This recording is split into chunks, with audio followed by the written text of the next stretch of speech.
Ses victoires, ses ambitions. Un acteur du ballon rond qui se livre comme il le fait rarement. On vous attend chaque semaine au 100% football amateur sur RGB 99.2 FM le lundi de 19h à 20h et réécoutez l'émission sur radio-rgb.net.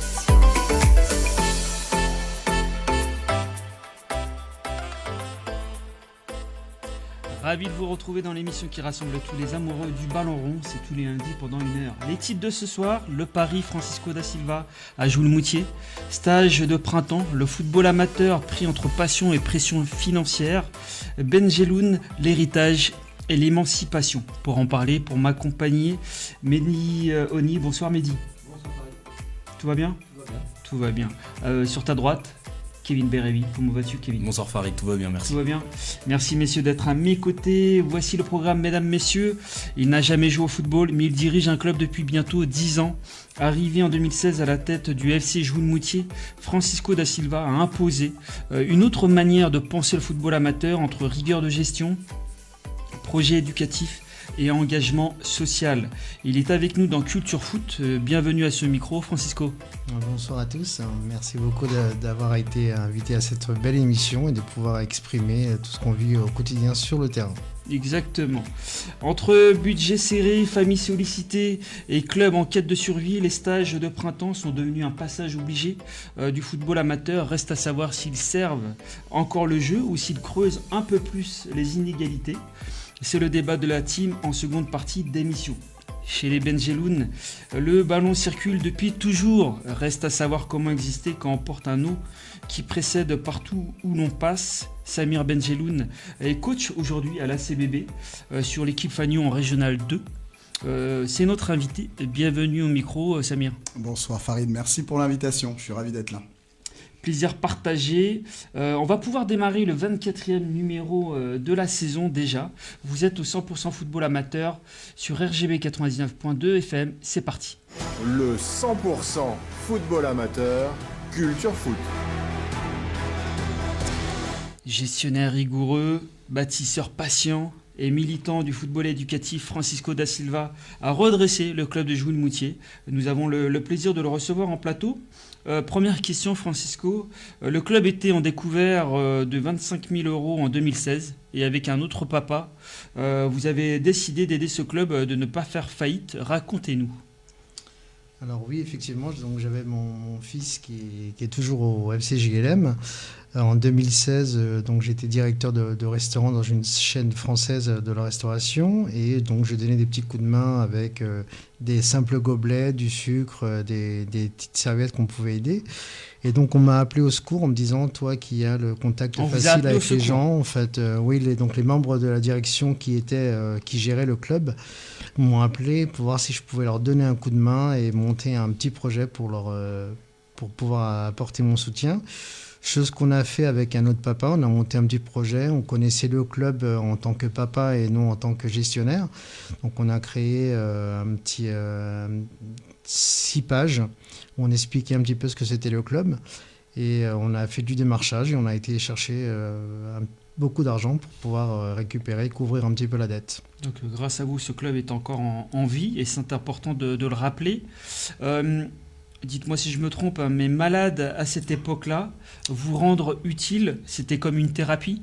Alors en fait, ça a été donc j'ai été élu président, donc j'ai été élu à 100% donc au courant juin 2016 suite aux efforts que j'avais réussi à apporter au club. Et en octobre 2016, donc là je tombe malade et je tombe arrêt du travail donc. Et le FC Joules-Moutier, pour moi, a été une thérapie. C'est-à-dire qu'au lieu d'être à la maison, sur le canapé, en train de voir le noir, et ben, du coup, ça m'a permis d'être encore aujourd'hui sur le terrain et de pouvoir changer. Alors, c'est vrai que la vie professionnelle a dû être un arrêt. Donc, aujourd'hui, je suis consacré dans le monde associatif à 100%. Bravo à vous, Francisco. Le fait de ne pas venir du terrain vous a-t-il permis de porter un regard différent sur le fonctionnement du football amateur ? Alors, la chose que j'ai apportée, moi, c'était comme je gère une entreprise, donc la main-d'œuvre, donc les charges salariales, les gestions de fonds, Et donc, du coup, ça m'a permis de travailler avec un tableau, de créer un tableau avec le personnel, les charges, ce qu'on pouvait dépenser ou pas dépenser. Donc là, ça m'a Ça a l'air simple, mais c'est compliqué quand même. C'est très compliqué parce que moi, en tant que papa de l'extérieur, je pensais que la Fédération française nous apportait de l'argent. Je pensais qu'on touchait de l'argent du district. Je pensais qu'on touchait de l'argent de la Ligue. Et en fait, j'ai appris que c'était l'inverse, que c'est nous qui devions payer le district, payer la Ligue. Et ça a été très difficile pour moi au début. Mais une fois qu'on a compris, aujourd'hui, ça suit. Exactement. Avant de laisser la parole aux consultants Kevin et Mehdi, le club est passé à l'époque de 380 licenciés à aujourd'hui autour de 723 licenciés. 723, donc on compte le baby-foot avec 30 baby-foot en plus. Ouais, on frôle les 780-800. Le but est de ne pas dépasser les 800, donc on a refusé. Et pourquoi ne pas dépasser les 800 ? Parce qu'on veut pas être le club qui bat des records et qui n'a pas les éducateurs pour et qui fait n'importe quoi. Ouais, la qualité plutôt que la quantité. Plus la qualité, ouais. Donc on a travaillé sur mon idée, et c'est dans lequel je suis très fier de moi, c'est d'avoir mis les bonnes personnes au bon endroit. Et donc, que ce soit les membres du bureau, que ce soit les responsables techniques, école de foot ou foot à 11, et de pouvoir bien avoir une bonne gestion. Aujourd'hui, on a un label, on a le beau label, rappelez-moi, le label Excellence. D'accord. Donc, pour moi, c'est un plaisir de pouvoir travailler dans de bonnes conditions. Donc, pour résumer un peu, Francisco, votre priorité lorsque vous arrivez, c'était surtout de mettre en place les bonnes personnes aux bons endroits. Tout à fait. Et ça fait 10 ans et j'en suis très fier parce que je suis très fier de contacter mes bras droits, mes bras gauches et de savoir, et chacun sait ce qu'il a à faire dans le club. Comme quoi, dans le football, les pieds, c'est important, mais les bras aussi. Je laisse la parole à Kevin. Non, moi j'avais une question assez simple. Vous avez des super installations depuis 7-8 ans, enfin j'ai pas le détail, mais c'est vrai. comment vous faites déjà pour exister d'un point de vue sportif à côté de gros clubs comme Cergy ou Saint-Olomone, et quelles sont les ambitions du club d'un point de vue sportif par rapport à ces clubs-là ? Est-ce que la volonté c'est d'être avant tout un vecteur social local, proche, avec les habitants de Jules-Moutier, ou est-ce qu'à terme il y a la volonté éventuellement de gravir un peu les échelons Alors c'est un combat de tous les jours. C'est vrai que gravir les échelons, on l'a fait. Aujourd'hui, mon objectif au bout de 10 ans, c'était d'avoir les clubs, les équipes de foot à 11 en D1. Alors aujourd'hui, c'est vrai que nous sommes entourés de Saint-Olomone, nous sommes entourés de Cergy, nous sommes entourés de Conflans, d'autres clubs comme Chanteloup. Nous avons beaucoup de clubs autour de nous et c'est vrai que c'est difficile de garder des joueurs qui veulent les meilleurs éléments. Exactement, qui veulent toujours viser plus haut, ce que je comprends, et qui partent est assez dur. Donc aujourd'hui, c'était de gérer un club niveau comme un club familial, alors que c'est un club qui est en pleine expansion, mais on a toujours ce côté social où je donne beaucoup de valeur. Mehdi, une question pour le président ? C'est vrai que exister à travers l'agglomération de Cergy, c'est pas évident.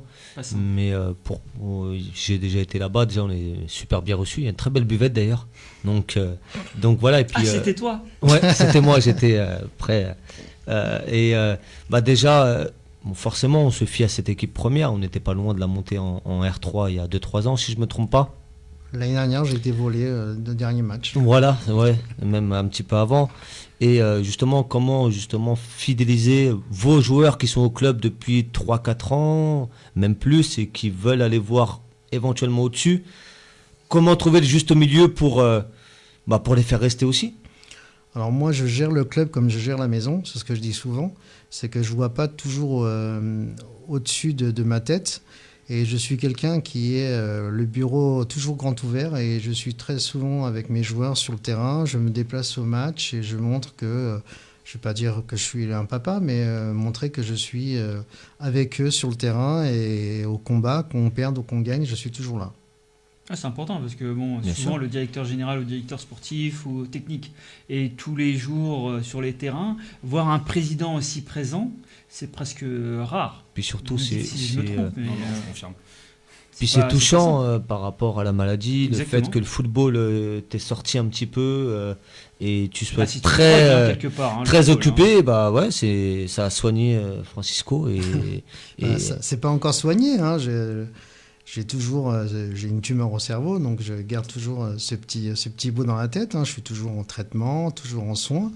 Mais le fait d'être sur le terrain et de faire ces belles choses, de voir toutes ces belles choses progresser, quand on prend la photo du club il y a 10 ans et qu'on prend la photo du club aujourd'hui, bah, j'en suis très fier et je me dis au moins je sers à quelque chose et je suis très content de voir ce résultat. Ah oui, non, mais que ça continue vous pouvez, hein, le plus longtemps Alors, possible. président. Ça a été la création, j'ai créé... il y a eu la création du football handicap, donc on a été triple champion de France. J'ai créé donc le football féminin. Quand je suis arrivé, il n'y avait pas de football vétéran 35, vétéran 45, il n'y avait pas du 18, donc tout le temps, tout ça, ça a été un développement. Chose que je ne connaissais pas, mais que j'ai mis un amour fou à pouvoir développer. Et aujourd'hui, on en est là, avec le baby-foot en plus, à frôler les 800. Ah, bah, Licencié. Bravo, président. J'aimerais quand même revenir sur ce que vous avez dit tout à l'heure. Alors, le terme, je ne sais pas, mais a priori, vous avez été volé la saison dernière sur un match, sur combien de matchs? Bah, c'est le but, un penalty sifflé à la 98e minute. 98e. Lors du dernier match. Ouais. Ça fait toujours mal parce que c'est une année mise à la poubelle. Aujourd'hui, je ne vais sur les terrains toutes les semaines et il y a toujours quelqu'un que ce soit un arbitre, que ce soit un délégué du district qui me dit j'y étais et il n'y avait pas pénalty. C'est quelque chose que j'entends tous les week-ends et ça fait mal et voilà. Mais comme on dit tout le temps, c'est le football. C'est ça, il n'y a pas de sens exact et être arbitre, c'est pas simple aussi. Bah, d'ailleurs, est-ce que il y a des arbitres dans le club? Oui. Chez vous? Oui, tout à fait. Ouais. Donc, est-ce que vous proposez une formation d'arbitre? Est-ce que les arbitres parlent auprès des éducateurs pour les former, pour les sensibiliser? Parce que arbitre, c'est pas simple. Oui, alors j'ai travaillé avec M. Duhamel, l'ancien arbitre international, donc sur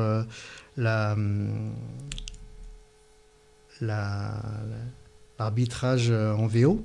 D'accord. On a été 3 ans de suite à Clairefontaine, donc on a servi un peu d'échantillon, on devait faire des matchs, on dormait à Clairefontaine. Ça va. Donc on a fait ça pendant 3 ans. Et c'est vrai que l'arbitrage, c'est toujours quelque chose qu'on a porté à cœur. On fait toujours la sensibilité, donc j'ai trois arbitres au club qui sont très investis et qui développent les jeunes arbitres. Donc aujourd'hui, je dois avoir une dizaine de jeunes arbitres qui sont en cours de formation. Ah, bravo. Kevin, une autre question? Non, féliciter les clubs qui sont pas forcément valorisés de par le niveau de pratique, parce qu'on sait qu'il n'y a que ça qui compte. Hein. Aujourd'hui, c'est à quel niveau joue telle équipe. La compétition. Voilà, et du coup, ça attire les joueurs, mais voilà, valoriser un petit peu le travail qui est fait dans les clubs moins visibles en termes de résultats et de niveau de pratique, mais qui fournissent beaucoup de bons joueurs aux clubs des alentours. Et bah voilà, félicitations pour votre travail au quotidien, aux éducateurs, aux arbitres. Voilà, quand je vous entends dire, il y a les joueurs et les éducateurs. Parce que c'est vrai qu'on forme les éducateurs. Exactement. Et l'année d'après, bah, il y a le club voisin qui va lui financer 50 € de plus et bah, il va partir. Ce que je trouve dommage, c'est qu'aujourd'hui, il n'y a plus cet amour qu'on trouvait il y a encore 10 ans, où les éducateurs est restés dans les clubs. Ils y restaient même gratuitement, ou pour une pizza ou pour un café ils y restaient. Aujourd'hui le club voisin propose 50 € et ils partent. Alors c'est difficile financièrement parce que nous derrière on leur paye des BMF, on leur paye des CFF et le club voisin va lui payer 50 € de plus et va partir, alors qu'il ne regarde plus le club qui a investi en lui pendant 1 an, 2 ans, et ça fait mal. Ça fait très mal. C'est pour ça que j'aimerais bien qu'un jour nos hauts là-haut fassent un peu comme les arbitres, c'est-à-dire qu'un club qu'on forme et qui est diplômé, bah, qu'il couvre le club pendant 2 ans, 3 ans, qu'il soit obligatoire, un peu comme font les arbitres. Non, mais c'est intéressant, vous avez raison, Francisco, d'en parler. Et malheureusement, oui, il y a de plus en plus d'éducateurs mercenaires et qui oublient un peu d'où ils viennent. Avant de laisser de nouveau la parole à Mehdi, pour vous, Président, qu'est-ce qu'une saison réussie? C'est un titre, une montée ou autre chose? Saison réussie, bah, bien sûr, c'est le titre. Hein. On est toujours content, on se bat, on est toujours dans les championnats. Donc, une montée, c'est sûr que c'est la cerise sur le gâteau. Mais moi, ce qui me fait le plus de plaisir, c'est en fin de saison, quand on fait le rapport avec les éducateurs et qu'ils nous disent bah, moi, je reste l'année prochaine. Alors, moi, je suis très content de ça parce que ça me permet de me dire tiens, bah, ce qu'on fait, c'est bien. Et ils ont envie d'aller faire mieux. Donc, on va se battre. Qu'est-ce que tu veux par rapport à l'année que tu viens de vivre? Qu'est-ce que je peux t'apporter de plus pour que tu sois un petit peu plus heureux? Franchement, dommage que j'ai pas eu ce type de président que je joue encore. Mehdi, une question. Bah, je rejoins le président. Je sais que Grégory, ça fait pas mal d'années qu'il est là, si je me trompe pas. Il y a CDI voilà, il y a Jérôme, ça fait pas mal d'années. 5 ans, Jérôme. Voilà, donc le club arrive quand même encore à fidéliser ses éducateurs, même si on aimerait encore plus. Mais je pense que c'est une fierté aussi pour toi. Et je pense que c'est pas les seuls, parce que je sais qu'en rencontrant Jules Moutier sur une école de foot comme sur le foot à 11, il y a pas mal d'éducateurs qui sont de Jules Moutier et qui s'y plaisent. Tout à fait. Alors il y a 2 ans, j'ai 42 coachs. Il y a 2 ans, les 42 ont renouvelé, donc à 100%. Là, cette année, on en a eu 5 ou 6 qui sont partis, mais l'idée, c'est vraiment de les faire garder. Et après, c'est un travail. Quand j'échange avec mes confrères présidents, moi, je fais l'arbre de Noël de mes éducateurs. Je les invite au restaurant. On a un cadeau, on a une boîte de chocolat. Enfin, on essaie de faire de la reconnaissance et de les infliger à faire des soirées entre eux, avec des soirées pizza, des soirées PlayStation, des soirées paddle. On essaie d'animer pour que ça soit qu'il y ait vraiment une cohésion d'éducateurs. En tout cas, si vous faites une soirée karaoké, Mehdi est très fort.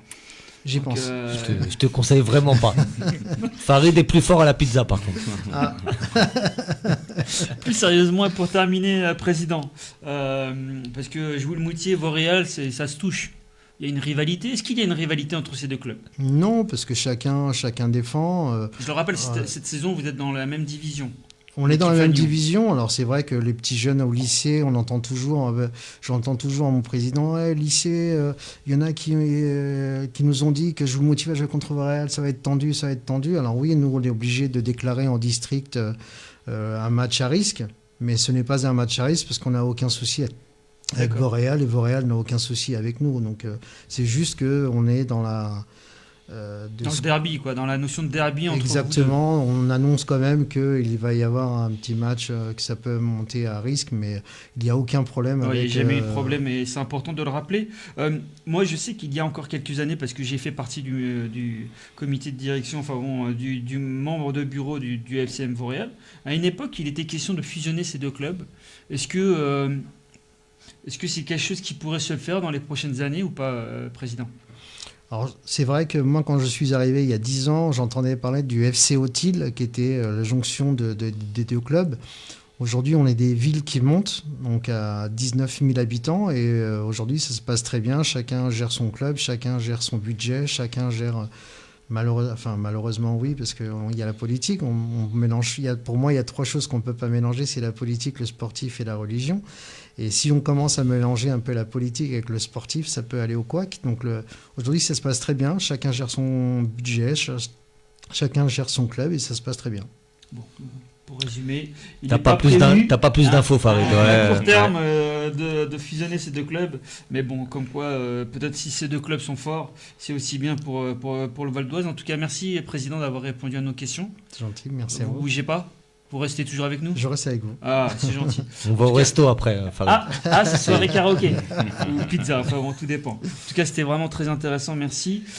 Il est 19h, bientôt 25. Si vous nous rejoignez, soyez les bienvenus au 100% football amateur sur RGB 99.2 FM. On passe au débat. Le 100% football amateur, le débat. Oui, c'est bien, c'est les vacances scolaires. C'est en ce moment. Vendredi. C'est vendredi, ouais. Donc on y arrive tout doucement mais sûrement. Une semaine de foot, des sourires gelés, des éducateurs fatigués et des parents qui comptent. Quel est l'intérêt d'un stage de printemps dans le football amateur? Messieurs, et je vais te donner la parole pour commencer, Kevin, ces stages sont-ils devenus indispensables à l'équilibre financier des structures amateurs? Je le crois. malheureusement. Aujourd'hui, les clubs sont toujours sur la brèche d'un point de vue financier. On en parlait tout à l'heure avec Jules Moutier qui a réussi à éponger une dette qui est importante à ce niveau-là. Tout à fait. Pour un club de ce niveau-là, on entend des choses d'une autre sphère un peu plus haut, mais oui, d'un point de vue financier, les clubs malheureusement ont besoin de ça. Après, est-ce que c'est judicieux de le faire? C'est une autre question. Les enfants ont aussi besoin des fois de couper. Moi, par le passé, j'imposais une semaine de coupure avec éventuellement le fait de mettre un stage en place s'il y avait une volonté, des tournois, des séances, ça c'est un autre débat, mais faire couper les enfants, il y a l'aspect athlétique évidemment, même si les enfants à cet âge-là, on les arrête pas, mais il y a aussi une notion d'avoir envie de revenir et de pas cramer des gosses qui commencent le foot à 6 ans et puis à 18, 19, 20 ans, j'ai fait ça toute ma vie, j'ai plus envie.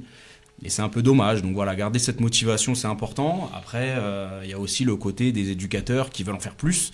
On sait qu'aujourd'hui, les coachs ont aussi leur carrière à mener. Des fois, ils ont des U9 nationaux.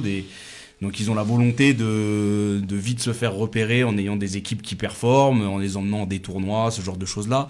Donc, ils ont un petit peu de temps. Ils essayent de le mettre en place pour essayer de faire progresser leur équipe, pour faire des matchs amicaux un peu plus loin. Ouais, ça ne s'arrête jamais. Ça peut être très sympa, mais voilà, il y a quand même une notion économique qui est malheureusement primordial et on va demander de l'argent aux parents, mais au final l'éducateur qui va prendre sa semaine de travail, ce que lui va mettre dans sa poche, c'est peanuts généralement, donc il y a aussi cette ambivalence que je trouve un peu dommage, mais on peut pas empêcher les clubs de vouloir gagner un petit peu d'argent. Exactement. Et s'il y a des éducateurs impliqués, tant mieux, parce que ça évite que les enfants soit restent à la maison, soit fassent des bêtises dans la rue. Exactement, et ça tombe bien parce que je sais que Mehdi, tu animes souvent ce type de stage. Ça m'est arrivé, ouais. Après, quel est ton avis là-dessus? Par rapport au stage que les clubs demandent une participation, ça me paraît logique. Maintenant, qu'est-ce que tu proposes? C'est surtout ça. C'est ça, le contenu. Si c'est pour faire de la garderie, les parents vont vite s'en rendre compte. Et si c'est un stage organisé avec des séances, des contenus intéressants, une sortie pour sortir du football et voir autre chose, oui, les parents, généralement, ils essayent de trouver des stages. Même si je suis d'accord avec Kevin, il faut couper un petit peu, c'est important. Mais des fois, les centres aérés, il n'y a plus de place. Donc, ils essayent de trouver quelque chose pour les enfants. Mais après, des fois, je trouve ça un peu cher quand même. Des fois, il y a des clubs qui... Ça tombe bien, c'était pas prévu, mais on a un président. Donc, on va lui poser la question. Combien est un stage à Jules Moutier? On va savoir. Alors nous, quand je suis arrivé, il y avait le stage de perfectionnement qu'ils font la semaine d'avril, où là c'est ce qu'ils disent 5 semaines d'entraînement en une semaine. Donc c'est un stage de perfectionnement qui est vraiment élaboré de A à Z avec une tenue complète qui là est à 180 € de mémoire avec 5 coachs de l'équipe du foot à 11. Donc avec les repas qui sont fournis et surtout les vêtements, parce que c'est les vêtements qui coûtent cher, et des sorties. Et puis je fais des stages sur toutes les vacances scolaires. Donc cette année j'ai même poussé jusqu'en juillet. Alors au début on a demandé... la mairie m'avait demandé, suite au centre aéré qui débordait, donc si je pouvais alléger le centre aéré et faire les vacances scolaires. Et aujourd'hui, on bloque à 30 enfants par semaine et on est sur du 70 €. 70 € la semaine. Alors, je ne fournis pas le repas parce qu'il y a toujours des problèmes de repas avec les enfants. Oui. Donc, les parents ramènent les petits Tupperware qu'on réchauffe au micro-ondes. Je fournis le goûter. D'accord, et donc là, en fait, c'est du 8h le matin jusqu'à 5h l'après-midi. Comme beaucoup de clubs, ouais. Où il y a toujours une programmation. Je demande à la mairie qui me prête gentiment le gymnase le matin, le midi. Donc du matin jusqu'au midi, les enfants sont en gymnase. Ils viennent au clubhouse où ils se restaurent. Et l'après-midi, ils sont sur les terrains. Ah, on sent l'organisation. Hein. Ouais. Alors, sur le côté financier, c'est vrai que pour les clubs, c'est toujours un plus. Pourquoi ? Parce qu'on élabore le maximum de services civiques, on élabore de contrats PPGEPS ou des BMF dans les clubs. Comme moi, ce que je fais, c'est que j'en fais ceux qui font la première semaine, la deuxième semaine, ils sont en vacances. Donc en fait, ça me permet d'alterner et d'avoir toujours des éducateurs spécialisés qui sont du club sur les semaines. Parce que faire 2 semaines complètes, c'est pas tout le temps évident. Alors les éducateurs ne font jamais 2 semaines, Ouais. ils en font qu'une et la deuxième, ils sont en repos. Ok. Ou c'est ceux qui sont en formation en contrat ou ceux qui sont en contrat civique. Ah, très intéressant. Je voudrais faire intervenir également Samir. Quel est ton regard sur ces stages de printemps? Déjà, la question qui est de dire est-ce qu'il faut faire ou pas faire, je pense qu'il faut recentrer le débat sur c'est quoi les valeurs du club, c'est quoi l'ambition du club par rapport aux enfants. Parce que si tu es dans un foot amateur compétition ou si tu es dans un foot loisir, évidemment, tu n'auras pas la même attractivité auprès de ce genre de population selon la région dans laquelle tu évolues. Ça, c'est le premier point. Le deuxième, moi, je me bats contre un fléau qui est le fléau des outils informatiques pour les enfants, et notamment réseaux sociaux, jeux vidéo, etc. À notre époque, je pense qu'on est tous d'accord pour dire que nos parents nous demandaient de rentrer à la maison pour venir déjeuner ou dîner. Aujourd'hui, c'est le contraire. En tant que parents, on pousse les enfants à aller à l'extérieur. Donc, je suis plutôt partisan pour dire faut continuer. Après, tout dépend, comme dit le président, par rapport déjà aux tarifs proposés et à l'ambition et les valeurs du club. Qu'est-ce qu'on veut faire avec les enfants? Donc, si on est dans une dynamique de loisir, d'apprentissage, formation continue pour les enfants, sur du loisir pur et dur, oui, le tarif est extrêmement intéressant. Si on est maintenant dans un foot compète où tu vas chercher des entraîneurs qui sont diplômés, qui ne sont pas en formation pour le coup, et pour lequel ton enfant, tu attends aussi une progression autour de ce stage, et de ces stages, parce que ce n'est pas sur un stage qu'on va énormément progresser, Exactement. mais sur la continuité et la répétition. Parce que comme on a l'habitude de dire en tant qu'entraîneur, la répétition fixe la notion. Donc c'est important de bien cibler qu'est-ce qu'on a envie de faire pour l'enfant par rapport aux ambitions du club. Ah non, très intéressant. Messieurs, vous voulez peut-être intervenir? Ouais, moi, je veux juste venir sur le côté où les associations sportives en général, parce que là on est sur du foot, mais en fait c'est valable pour une multitude de sports. Bien sûr. Je pense qu'il faut aussi attirer un peu les pouvoirs publics en disant on en demande réagir. beaucoup aux associations. Mm. Là, le président il nous parle de 70 € la semaine pour du 8h jusqu'à quelle heure 17h. 8h, 17h, donc ça fait Ouais. 15 € la journée. Bon courage pour trouver ce genre de, je vais dire, garde au sens large. Ah, complètement. Sachant que s'il y a un accident, qui peut être responsable? C'est des éducateurs. Alors là, on parle d'éducateurs qui sont potentiellement salariés, quel que soit le type de salariat. Et pour un éducateur qui prend sa semaine de vacances, qui va prendre, comme je disais, 150, 200 € la semaine, et qui peut se retrouver avec un problème s'il y a un petit qui s'est fait mal ou quoi, il faut aussi recentrer tout ça. Alors moi je trouve ça super, je l'ai déjà fait, je pense qu'on a tous passé du temps avec des gamins pendant les vacances, on a pris des semaines de vacances pour s'en occuper, et il faut le faire. Mais il faut être vigilant quand même, je pense, au niveau des pouvoirs publics. Il y a des élections qui vont bientôt arriver. Il va falloir que les gens qui veulent avoir des postes à responsabilité au niveau politique mettent aussi le nez un petit peu dans ce qui se passe au niveau social et dans les associations. Peut-être donner des moyens de fonctionnement, alors pas forcément que du financier, parce que voilà, on sait que l'argent, des fois, sinon il se retrouve à être dans les poches des joueurs de nerf de l'équipe la guerre, première, l'argent, hein. mais il faut pas faire n'importe quoi, et je pense qu'on a besoin d'aide dans les structures associatives.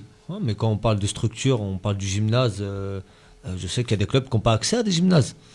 Voilà, on ne parle pas forcément d'argent, mais c'est vrai que avoir un gymnase à disposition pour faire un peu de futsal, tout ça, c'est pas tout le monde qui a accès. Ah, c'est pas... oui, oui, Et c'est pas donc je rejoins Kevin, il faut un petit peu qu'ils ouvrent un petit peu les yeux là-dessus. Et Ouais, mais ça, en France, le sport n'a jamais été aussi une priorité. Donc c'est pas les municipales qui arrivent Ouais, mais qui vont changer grand-chose. quand on me dit le gymnase, on peut pas le laisser parce que les footballeurs entre guillemets sont sales, ils ramènent de la terre dans la salle. On nous dit oui, il y a pas de gardien, ils sont en vacances. Bon, ça suffit un petit peu quoi. Au bout d'un moment, laissez-les, ils ont 10, 13 ans, faut les laisser un petit peu s'exprimer. Ouais, tout à fait. Après, peut-être le gymnase aussi est demandé par toute autre Oui, bien sûr. association. Mais pas de 6h du matin à 20h, je pense pas. Ah, donc le président, il est déjà dans le gymnase à 6h du matin? Non, il serait capable. Hein. Quelle santé! Si je peux me permettre juste de rebondir par rapport à ce que disait le collègue, c'est vrai qu'aujourd'hui, par rapport aux associations, il y a aussi quelque chose qu'on n'utilise pas beaucoup, qui est le détachement. En mairie, s'il y a une secrétaire qui est là, mais elle n'est pas à 100%, un détachement dans un club de foot en septembre, octobre, novembre, le temps qu'elle fasse les licences, qu'elle nous donne un coup de main, ça serait un petit bonus. On sait très bien qu'aujourd'hui, il n'y a plus d'argent, qu'on ne peut pas nous donner de l'argent. mais le moyen humain est présent et ils peuvent nous le mettre à disposition. Et ça donnerait un gros boom dans les associations qui pourrait nous aider, moi par exemple, à faire les licences si une secrétaire pourrait être mise à disposition. On peut toujours rêver, hein, président. Alors on ne demande pas d'argent, on demande juste, juste de la main d'œuvre. Donc, ça, c'est anticipé. Et c'est pas chose facile avec les temps qui courent. Mais en tout cas, votre message est passé. Enfin bon, vos différents messages sont passés. En tout cas, merci d'avoir participé aussi à ce débat. On pourrait en parler pendant des heures. Mais en tout cas, tant mieux qu'il y ait ce type de stage pour les enfants. C'est important, au lieu de traîner dans la rue. Au moins, ils jouent et se font plaisir dans un rectangle vert. C'est terminé pour le débat. Il est 19h36. Toujours en compagnie de Mehdi et de Kevin. On termine avec un ex-joueur du Restart et du Paris Saint-Germain. Le 100% football amateur, l'interview. Porter le nom de Benjeloun dans le football, c'est hériter d'une histoire, c'est apprendre à écrire la sienne.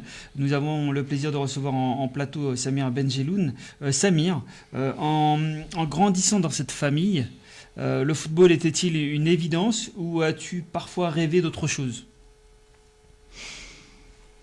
C'est une bonne question, mais je crois que c'était une évidence à partir du moment où on a le grand frère Younes qui d'entrée de jeu tape dans le ballon. On n'a que 2 ans d'écart, donc forcément on joue ensemble, on se chamaille ensemble, on parie ensemble, même très très jeune.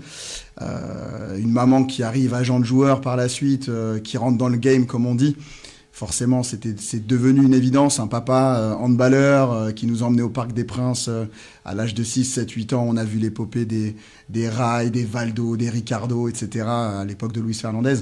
Exceptionnel. Donc, c'était une évidence. On est des passionnés, donc ça l'a été, ça le sera toujours et ça l'est encore aujourd'hui. Tant mieux. C'est une bonne drogue et une bonne passion. On peut le voir avec le président. Et est-ce que ce nom, Benjeloun, t'a ouvert des portes dans ta carrière de joueur ou d'entraîneur ? Non, pas du tout. Ça a même été le contraire avec du recul aujourd'hui.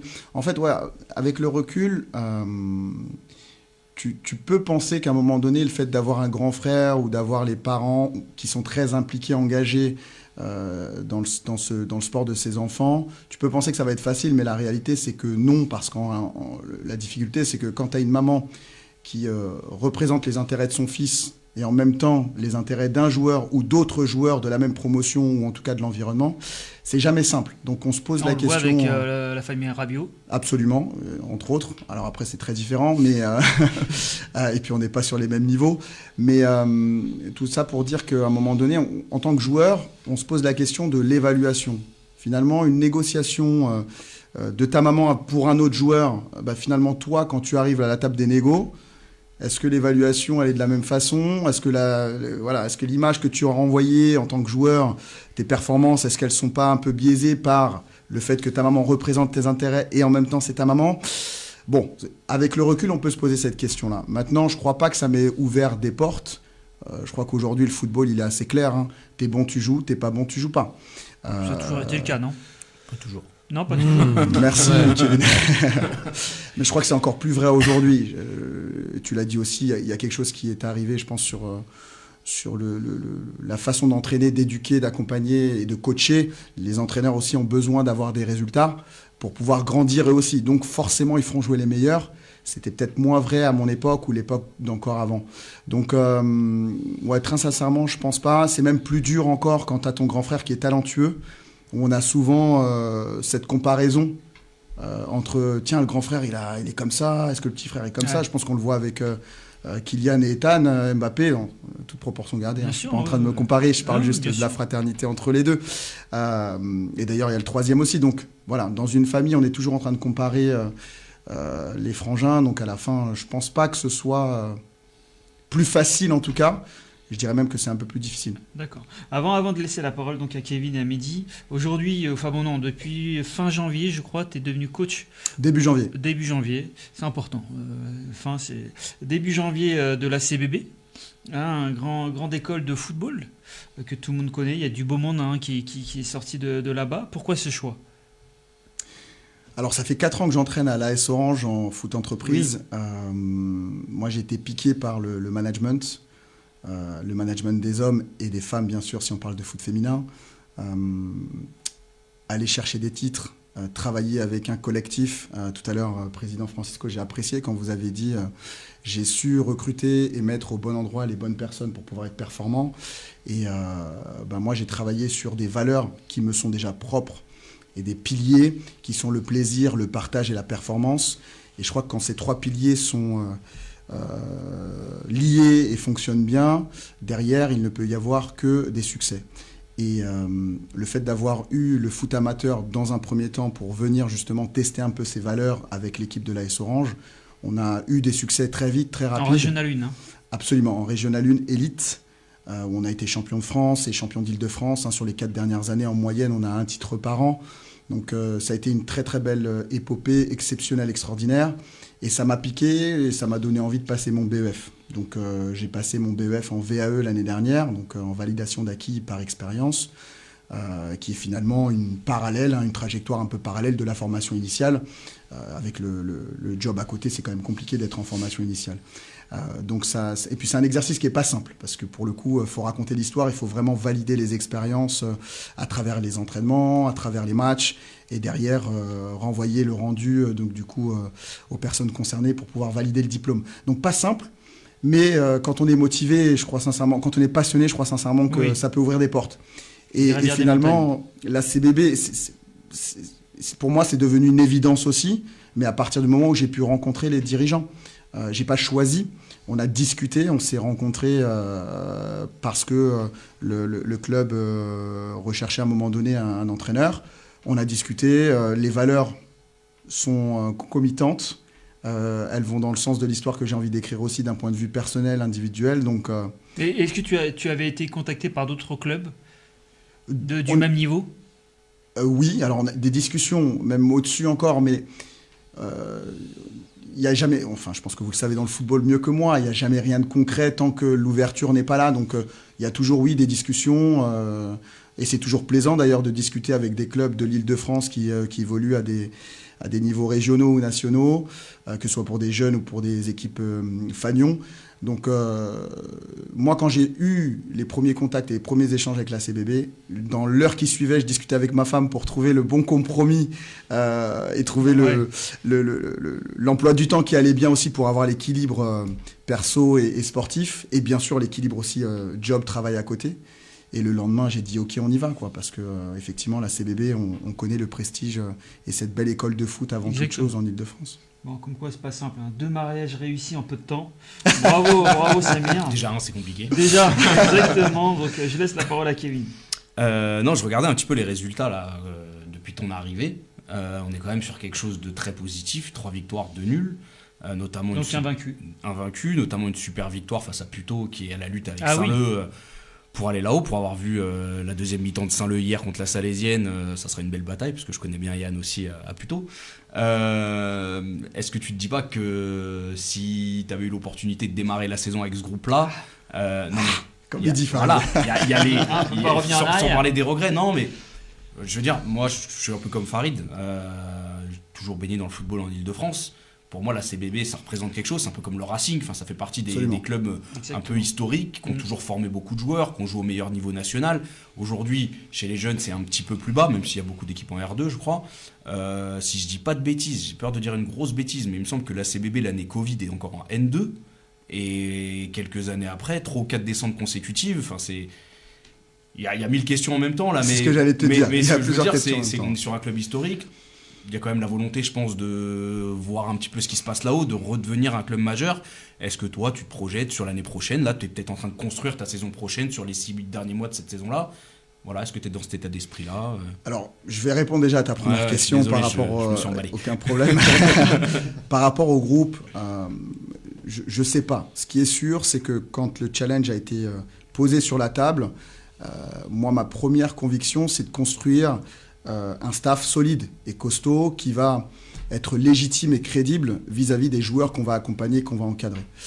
Et je suis convaincu aussi que tu as des joueurs que tu as besoin de coacher et des joueurs que tu as besoin de manager. Et selon le staff que tu construis, tu arrives à répondre à ces 2 questions.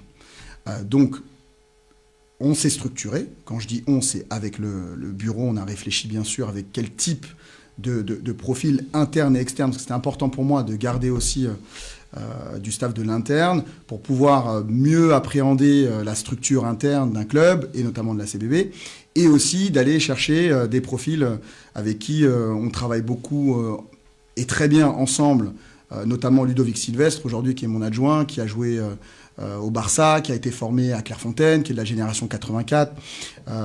Il y a également Juan Pablo, qui est plus jeune et qui a été formé au Paris FC. Voilà, qui sont aujourd'hui les 2 adjoints qui ont pris le wagon en route avec moi et ont rejoint l'aventure. Et après, derrière, on a complémenté avec des personnes qui sont déjà dans le club et qui sont pertinentes pour la complémentarité. Donc, pour moi, c'était ça déjà qui était important de structurer au départ. Ah oui, un bon staff quand même. Bien sûr, mais je pense que c'est important, surtout quand on a envie d'aller chercher quelque chose. Non, mais... Après, ce quelque chose, il reste à définir. Aujourd'hui, j'ai pas d'ambition plus que ça. Ce qui est sûr, c'est que je suis arrivé dans un club où j'ai été extrêmement et agréablement surpris sur les infrastructures. Vraiment, tu en doutais? Parce que non, j'en doutais moi, pas. j'entends la CBB, pour moi, il n'y a pas photo. Ça demande qu'à remonter, certainement d'étages comme avant, mais en termes d'infrastructures, d'éducateurs, de formateurs, c'est top. J'en doutais pas, mais je ne connaissais pas plus que la notoriété que tout le monde connaît de ce club d'un point de vue extérieur. Donc, agréablement surpris par rapport à la structuration du bureau, la façon dont on peut s'entraîner, ce qu'on nous met à disposition. Moi, ce que je leur ai dit d'ailleurs il y a quelques semaines, c'est dans mon rapport d'étonnement après quelques semaines dans le club, c'est que c'est un club pro chez les amateurs. Exactement. La réalité, elle est là. Donc derrière, c'est quel type d'ingrédients on va mettre pour pouvoir aller chercher les objectifs qu'on va se fixer nous déjà individuellement et puis après collectivement. Et il reste à définir. Parce qu'encore une fois, je suis aussi très humble vis-à-vis de la difficulté, vis-à-vis de l'adversité. C'est un championnat que je ne connais pas, la Senior R2. Au même titre que Ludo, au même titre que Juan. Donc on découvre avec beaucoup d'humilité, on travaille. C'est très différent du foot entreprise R1 Elite. Même si on a eu des succès en R1 Elite, la R2 Senior, c'est autre chose. Et je pense que chaque niveau a sa difficulté. Et chaque niveau doit aussi nous laisser le temps de découvrir, appréhender. On travaille bien. Les résultats le prouvent et le démontrent. Hein, et je le dis avec beaucoup d'humilité. Hein. Et c'est pas simple quand tu arrives en milieu de saison où tu es déjà sur un projet. Donc là, il y a un double projet, donc de mariage. Loin de moi l'envie de faire des infidélités à l'AS Orange, mais le projet de la CBB, il est séduisant parce que c'est la CBB. Et donc, on va continuer à travailler et puis on verra où l'aventure va nous mener. Il nous reste 7 matchs sur les matchs retour après cette pause de 1 mois.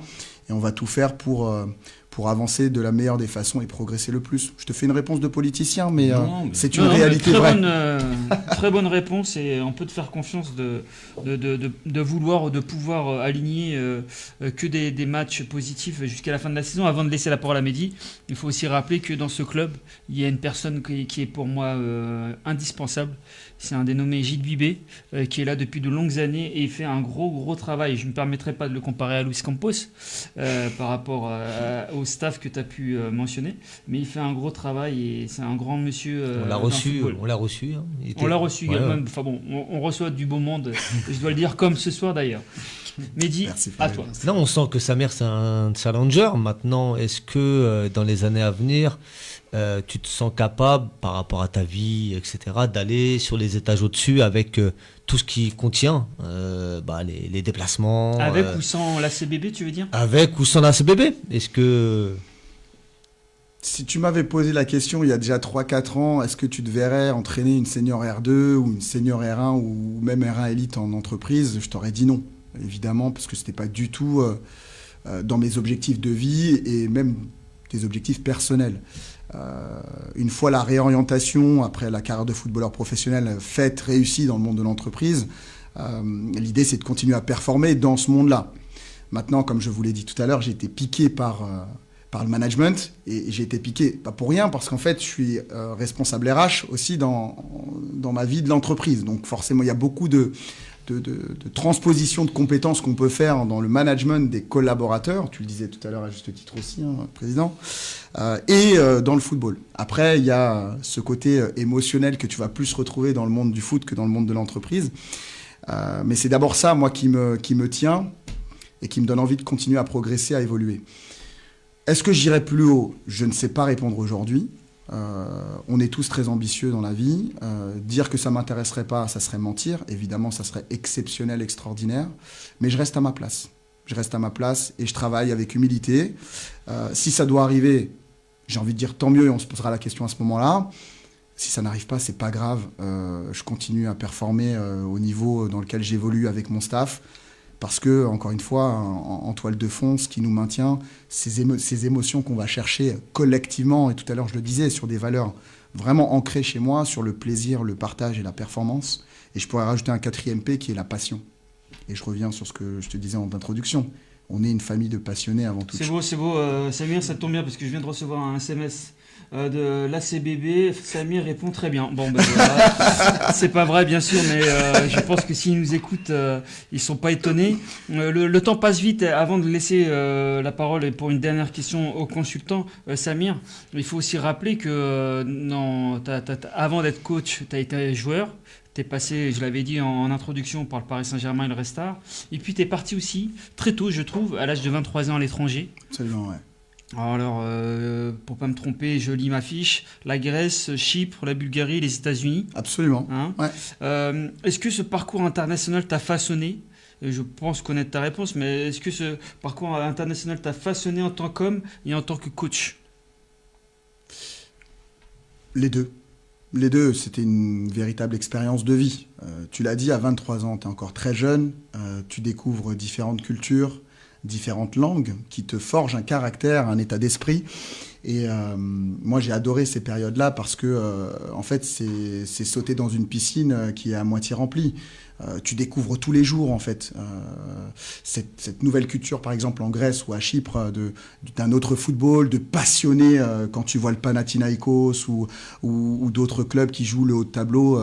Tout de suite, c'est des matchs où tu fais 30-40 000 personnes. Et la semaine d'après, tu peux jouer contre le dernier et il y a 12 gars dans la tribune qui sont là en train de crier alors que tu es dans le même championnat. C'est exceptionnel de vivre ça, tu vois. Derrière, j'ai eu l'occasion de jouer l'Europa League aussi, donc c'était exceptionnel. Donc, je retiens d'abord l'expérience humaine, avec les bons côtés comme les moins bons, parce qu'il y a eu aussi des sujets. Et je pense que c'est important de le dire ici aussi, dans ces pays un peu exotiques, méditerranéens. Alors, je ne fais pas de généralité, mais ce que moi j'ai vécu, c'est des périodes où tu n'es pas payé par ton club pour X ou Y raison, parce que tu n'as pas la même protection. Ici en France que tu peux avoir en tant que joueur, hein, que tu peux avoir à l'étranger, même si tu as toujours le régulateur, la FIFA qui est là pour suivre tes intérêts, mais c'est pas simple. Donc partir à l'étranger tôt, je pense qu'il faut être assez aguerri, bien entouré aussi, et vivre l'expérience comme une vraie expérience de vie avant toute chose. Parce que si tu vis pour te dire je vais être une superstar dans ces championnats-là, ça peut, mais ça reste très rare malgré tout, parce que la superstar, elle est déjà une star en France pour être ensuite une star dans ces pays-là. Donc voilà, moi c'est ce que je retiens, une expérience de vie avant toute chose. Très intéressant. Ben, moi aussi je suis bien entouré, hein, comme tu peux le voir, par Kevin et Mehdi. Messieurs, une question courte pour une réponse courte, Très bien. Parce qu'on arrive déjà à la fin. Kevin ? Non, juste savoir au niveau de ton staff, c'est relativement étoffé a priori. Comment tu fonctionnes ? Attention, il y a peut-être une candidature. Non, je suis très bien à Saint-Olomone avec Madame Momo et Ousmane et pour l'instant tout va très bien. Non, savoir si tu étais plutôt directif ou alors plutôt chacun apporte sa pierre à l'édifice. Tu délègues ou tu es autoritaire ? Je cherche la complémentarité, on est dans la collaboration et le collectif. Au final, s'il y a besoin. Ouais, on échange beaucoup. Moi, je suis beaucoup dans l'échange. Je crois que c'est aussi par rapport à mon métier RH. On échange beaucoup et après, la décision, évidemment, elle m'incombe, mais on est d'abord dans la discussion. Ouais. Okay. Mehdi ? Non, très... Toi aussi, tu veux candidater ? Non, mais très, très content d'échanger avec Samir parce qu'on apprend des choses. Et ça donne envie d'aller voir son équipe. Je pense que c'est une équipe joueuse et ouais, pourquoi pas Saint-Leu. Je sais pas si tu as joué Saint-Leu, mais c'est au mois d'avril. Je crois. C'est au mois d'avril. Bon, on les joue en mars. Bon, bah écoute, En mars. je serai peut-être au stade Après, municipal. là, caché et je On regarderai. sera là, on sera présent. Écoutez, avec plaisir. On sera Avec présent grand plaisir. peut-être derrière ton bonne touche, Samir, pour voir ce beau match. Non, c'était vraiment Avril. très intéressant. Et Bien joué. bon, c'est vrai qu'on est en période de municipale et en tout cas, On a la date, c'est bon, ça 12 va. avril. 12 avril. À 12 avril. Je crois que c'est le Racing après la s'appelle Salésienne. Yasser et on va organiser tout Oui. ça. Non, mais en tout cas, on peut s'attendre à un beau match ouvert. Et bravo en tout cas pour tout ce que tu fais du côté de la CBB. Et ils en profitent et tant mieux. Et espérons que ce club remonte le plus rapidement possible tout en haut. Parce que on a été habitué à le voir tout là-haut. Donc c'est important qu'il retourne là-haut. Merci en tout cas, Samir, d'avoir répondu à toutes nos questions. Avec plaisir. Merci à toi. Farid. Le temps Merci est à passé vite, hein, c'est vrai, et tu reviendras avec grand plaisir quand tu veux, tout comme le président. Mais ici, c'est une habitude. On fait un petit tour de table avant de rendre l'antenne. Kevin, merci d'être venu. Bah, merci à toi Farid, bravo encore pour le travail que tu fais chaque semaine avec passion. On Et essaye. merci aux deux invités, c'était super. C'est vrai.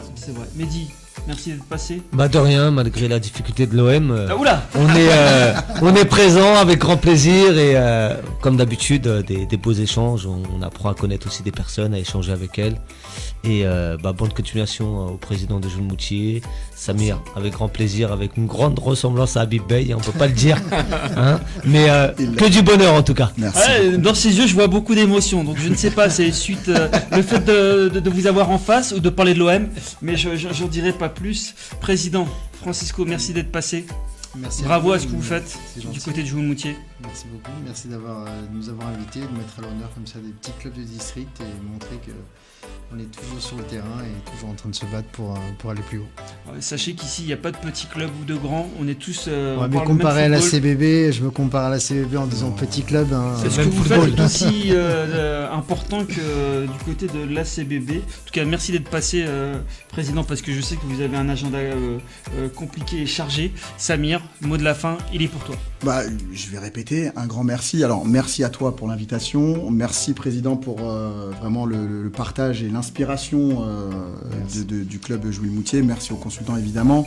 Merci à la CBB aussi.